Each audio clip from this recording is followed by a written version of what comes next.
Hello again, everyone. Deflect here for Fair Gaming. Came to bring you a video on the tank tier list. This is going to be my third time trying to post this one, as my first couple didn't work, the audio didn't stay, and it has really been kind of a tough spot because yeah, they go long and in depth, and this one will be the final one regardless. I have done a lot of thinking, debating, wagering what I'm going to play next season 3, 10.2. And I'm going to put a tier list what I think will be best, and then I'll let you know what I'm going to be playing. I also took into consideration the fact that druids, this is a druid season with all the new druid forms you can get. So that was taken into consideration. And also the legendary and Blood DK being the only one that can use the legendary was taken into consideration, even though we don't know what the legendary does or how to get it. Odds are, most of them are coming from the last boss, something like that. Probably part of the raid. So I'm going to assume it's that. We just don't know the power of the legendary. Getting into this will be for Mythic Plus only. This won't be for rating. This isn't a tier list for rating. This is a tier list for Mythic Plus. Why I think they're going to be where they are and what makes them in that location. A, B, C, D. Groundbreaking news. No class is going to be D tier. I'll just save you the trouble now. Every tank was doing almost 30s this season, so every tank again will be doing basically 30s next season. It's just where are you going to find it easier, harder, and how are you going to push when you're using your tank. So we'll start just in order the way they are. VDH is getting the rework, which is going to be phenomenal. Vengeance it had some weak points on some of its defensives. They've kind of fixed that. The new tier set looks good after it got buffed. So it looks pretty good now. And the rework is going to allow you more AoE control. And everyone after a rework with Blizzard seems to go right to the top. So we're going to put VDH in S tier, mainly for it's going to do good damage. It's now going to have good survivability. It's AoE, like stuns, interrupt, silence, all that is crowd control is phenomenal. VDH is going to do very, very well until they nerf it. If they do, Havoc just got a small nerf, so I don't know if that's going to affect a lot because it also depends on how Havoc is doing. So like you can kind of put it here because Havoc's doing really well right now, but we're going to leave it in S. That's where we're going with the VDH. Prot Paladin.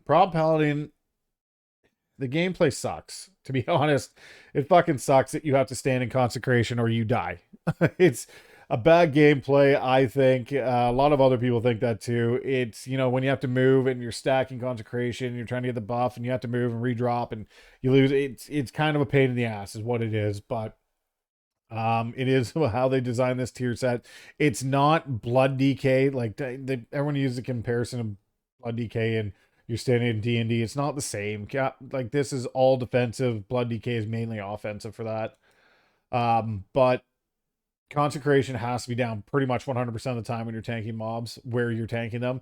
If they made it like immolation aura for VDH and it followed you, like they made an aura around you, would be much, much better, would solve all the problems, I think. Now, that being said, they still have a huge utility kit. They're doing really good damage on the PTR. The utility kit is really good as prop paladin. You bring a cleanse, you bring a B-res, you bring control undead. You bring just about everything for almost any situation. So you're still going to be an A tier tank. Very good tank to play. It's still very good. And if they fix the consecration thing, it would go straight up to S tier. It would be phenomenal then. They were one of the most played tanks last season at the beginning until they got the nerf where your word now costs 10% base mana. And as a prop pally, I've had to sit down and drink before a pull because I had no mana left. It's very weird. It's a weird play as well, but you can make it work. Bear Tank. This is the king of season 2. Bear Tank was the top, the cream of the crop. Bear Tank got nerfed. Newsflash. Sure you heard by now, it got nerfed. They nerfed a Blood Frenzy, so it does have a target cap, so you can't do these ridiculous big pulls that Bear Tank is known for. It just won't work as well.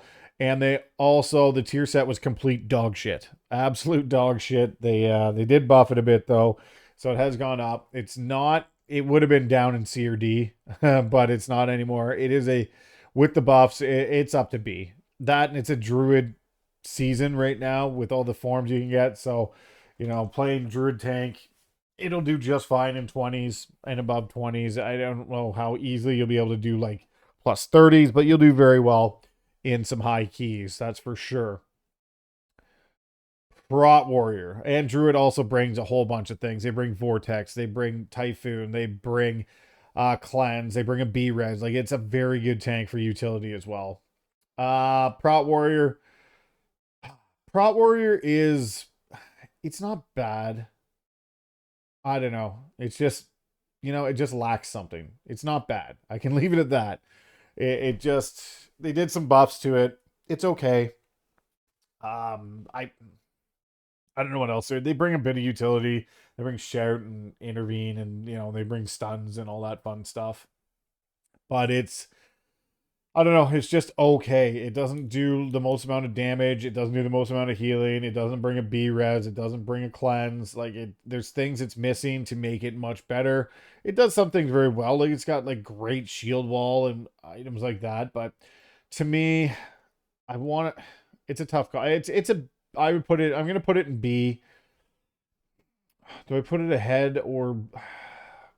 It's fine. It's just a fine tank. Like I'll put it ahead of Bear, even though it is a Bear season. I am taking that huge into consideration that you can't play Bear, but Boomkin's a thing right now, and Boomkins are crushing. Pharaoh's looking good. Resto Druid's probably going to be one of the top healers in the game. Their HPS is just through the roof. So I'm going to put it ahead. We'll have Bear as the last tank. Blood Decay. Only tank to be able to use the Legendary. Legendary is probably going to be great if you can get your hands on it. I didn't get the Evoker Legendary until this week. So last week of the season, I finally got the Evoker Legendary. It's great. Don't get me wrong. I still got it. Can't complain. But I didn't really get to do much with it, unfortunately. So being able to access a Legendary, if you get it, I feel is going to be phenomenal. Right now, as weird as this sounds, I know everyone it is going to sound crazy, but blood DKs are doing the most amount of damage. It's I know crazy to hear, but they're top damage, unbelievable right now. They still suffer from the same problems though. They do bring a B-res, they don't bring a cleanse, and on fortified keys, you can walk into a mob and just get clapped. It's very weird just falling over as a blood DK. So it is a possible. There's ways to kind of play around that, but that is a possibility you have to watch out for a lot on Blood DK.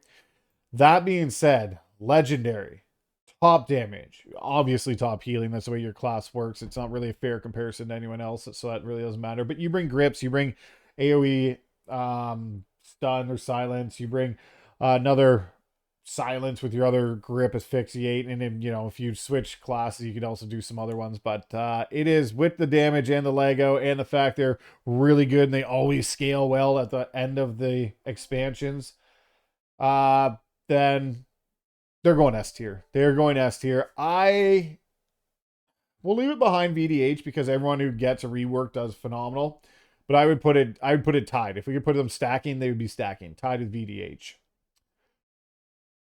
Brewmaster Monk. I did the end of the season. I did a lot more on Brewmaster. I had a extraordinarily fun time on Brewmaster. It is just incredibly fun as a Brewmaster Monk. They are called the piano tank because you have a ton of buttons and you just go all the way down and back up them. It is by far the most buttons I play on a tank. It is a lot of fun once you get used to it, but getting used to it can be just overwhelming, I can understand. But once used to it, they do exceptional damage. They have exceptional mobility. They do pretty good healing. Like I'm healing in packs for 150k, no problem as a Brewmaster. Like it's very, very good healing too. And they bring a lot of utility. You have Ring of Peace, you have para, you have a cleanse, you can transport back and forth if you use meditation right or I forget the ability, but Transcendence, sorry, Transcendence, right? You can actually cover quite a bit of ground. Um, it's very, very good, and I had a lot of fun on it. And you know what? Because there's a lot of fun and there's not a lot of monk tanks, and I think more people should try monk tank. I was gonna put it below prop paladin, but fuck the consecration style. It's going ahead of it. A tier brewmaster monk, solely on the fact it's more mobile, and like it's very good, very good. Paladin does bring the B res, but monk is a very fun class, and more people should try it. So that's why it's going ahead of prop paladin. As for me, the ones I've just decided on, uh, I believe I'm going to play now. I'm going to be with Blood DK. I also have my Evoker, so I always will like play the Evoker because this whole expansion I've played Evoker every spec for every season. Played Preservation, then I did the Season of Devastation, then I did Augment. It's a fun spec. I enjoy playing it, so I'm gonna play that as well. But DK is gonna be my tank spec I'm going to be pushing with. And then as a backup, I do have them all ready to go, but my next backup is probably, unfortunately to say this, Paladin, because I think the group I'm with might need a B-res, which also the DK brings, but you always got to have a backup to the main one in case the main one gets crazy nerfed or something happens, and you just need that other tank to play. So that's what I'll be playing. I'll be playing all of them a bit, but though I'll be maining the BDK this expand or this season. So if you have any questions, leave a comment below. Don't forget to like, share, subscribe, deflect, firm but fair gaming. We'll see you in the next video.